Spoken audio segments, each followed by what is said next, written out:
Hi everybody, Brian McNichols here from touringplans.com, and it is time for another map. I'm slowly getting through all of the theme parks that we cover very slowly because I was supposed to finish this last summer, but regardless, I am getting to Islands of Adventure at Universal Orlando Resort, which you knew because that's what the video was titled. This will not be my last Universal map video though.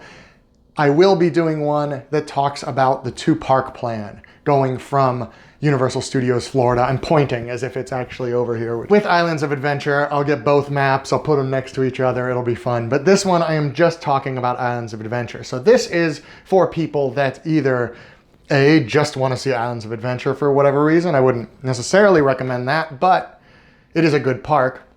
More often, people that are spending at least 2 days at the Universal Orlando Resort. Speaking of that, if you're watching this, there's a decent chance you are a fan of the Harry Potter series. Angela Dahlgren and I, my video co-host, are going to do a full Harry Potter film rewatch. We are both visiting Universal Orlando over the summer, and I have not seen the Harry Potter movies in quite a while, although I've read the books many, many times. She is in basically the same boat, and she's never visited the Wizarding World of Harry Potter before. By the time you are seeing this, we have already started doing it. Check out our video from yesterday where we started with Fantastic Beasts and where to find them. We're going chronologically rather than order of release in this case. For those of you who've seen these before, you know how this is going to work. I'll just give you kind of an overview of the park, and then we'll talk about which order to ride these attractions. These are all based off of our touring plans, which is what we do at touringplans.com. I kind of just put together my own touring plan for this and then optimized it, which is what Touring Plans does, to tell me the best order. Now, some of it I was a little bit surprised, but the wait time data does back it up, and I will get to all of that. So, Islands of Adventure.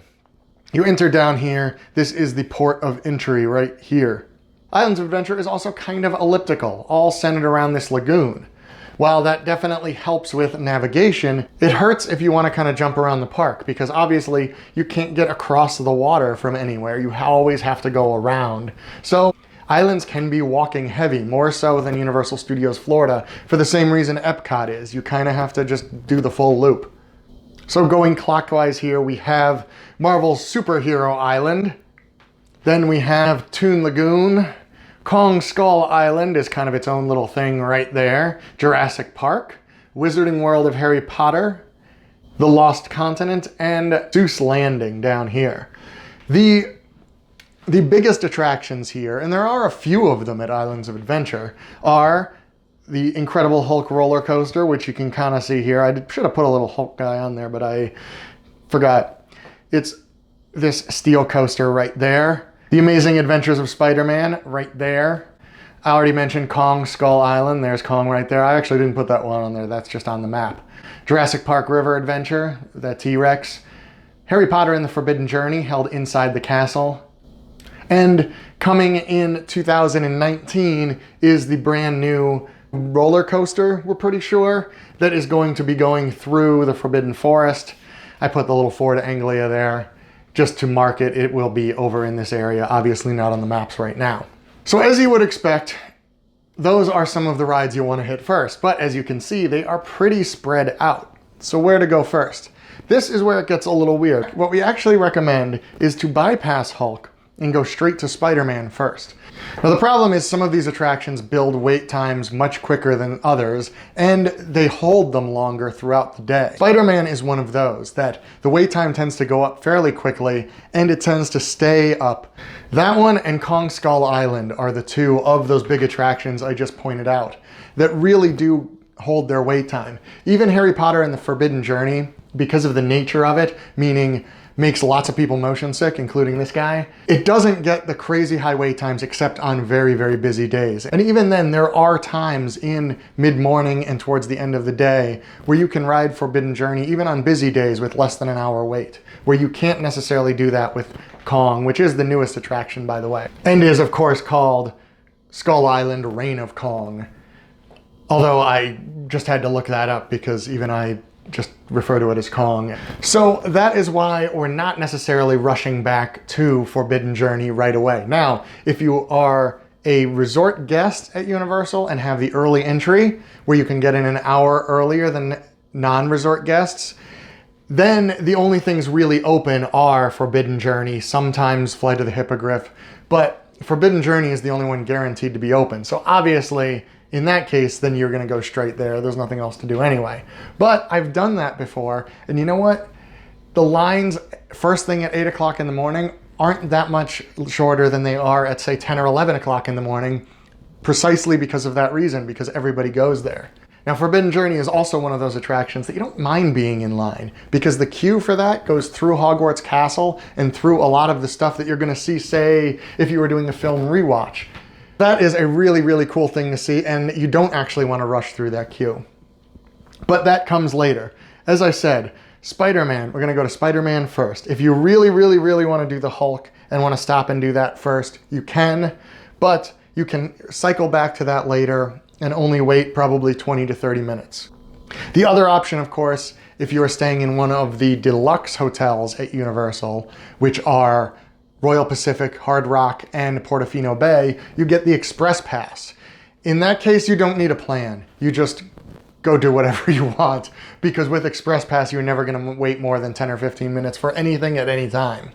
This is all about people who don't have the Express Pass. And yes, you can, if you don't get the Express Pass with it, you can buy it, but you don't really need to. The plan I'm gonna go through today, the highest waits are 26 minutes for Forbidden Journey and 28 minutes for Hulk later in the day. That's not that bad. And this plan would end around 4 or 4:30 in the afternoon on a day that is a crowd level of a 9. So you don't necessarily need to buy the Express Pass. And I know I keep starting the plan and then stopping it, but here, we're gonna go through it. So Spider-Man first. Then you take a stop right here at Dudley Do-Right's Ripsaw Falls. And yes, this one sounds very out of place, but this is a flume-style ride that you will get absolutely drenched on. So if that's something you're not looking for, you're probably just gonna wanna skip this and some other rides later. The flume-style cars of it cause it to load very slow. So Ripsaw Falls can actually get pretty long waits in the middle of the day. Plus, of course, if it's a hot summer day, it's going to get more waits because more people will be willing to get very, very wet. If you want to ride it and don't wanna wait, do this right after Spider-Man, even though it seems kinda crazy. You will be very wet though. So I fully understand wanting to skip it or do it later. This is just for wait times that I'm talking about right here. Next is Skull Island Reign of Kong. By now this will probably have a 20 or so minute wait, but it is better than it will be later. The actual best way to do it, wait time wise, is to go up and do Skull Island first and then go back to Ripsaw Falls, but it's only a matter total of about 5 minutes or so wait time. And the extra walking time would almost negate that anyway. So that's why I just have them going in order. Next is Jurassic Park River Adventure, another one where you are likely to get very wet. And a lot of the rest of it honestly just kind of goes in the loop. You do Forbidden Journey, Flight of the Hippogriff, then you come down the Lost Continent, see the Sinbad stunt show if you so want to, Poseidon's Fury right here, then into Seuss Landing. We have the High in the Sky trolley, the Cat in the Hat, One Fish, Two Fish, the Carousel in there. Now you're back around. You can do Hulk, Storm Force, Doctor Doom's Fearfall in there. Then back up here to do Popeye and Bluto's Bilge Rat Barge, the third of the attractions that you will get absolutely drenched on. And then make another loop around just to see some of the more atmospheric stuff that maybe you had to bypass. The Jurassic Park Welcome Center, which yes, does look just like the Welcome Center from Jurassic Park. It's very cool for dino fans. If you didn't get a chance to really wander Hogsmeade or the Lost Continent before, those are nice on the way back out. Port of Entry itself actually is quite nice for that as well. And that's basically it. Like I said, it's not all that hard to do. And if you don't want to get wet, which is usually where I stand, you can skip these 3 attractions, the Bilge Rat Bars, Ripsaw Falls, and Jurassic Park, and then that makes it even easier. And once the Forbidden Forest attraction is online, my guess is at least for a little while, that will probably be the hot thing. I'm hoping that will be open during early entry at least, so that will give a much better option to do that first. If not, you may end up having to come up here, but we will worry about that next year when we are talking about the new stuff there. I think that's just about it. Hopefully I didn't miss anything, but if I did, feel free to leave me a comment below. Make sure you like this video. That really helps a lot. I'm not sure why, but YouTube says it does. And if you are not subscribed to our channel, subscribe to our channel and subscribe to touringplans.com, because you know what else you can do here? You can omit any attraction you want. You can add other attractions. You can add meals. You can add breaks, and hit that optimize button, and the computer will tell you which order to do all of this in, and you don't need me pointing at a map. Well, wait, no, still need me because I get paid for this. Thank you for watching, and be excellent to each other.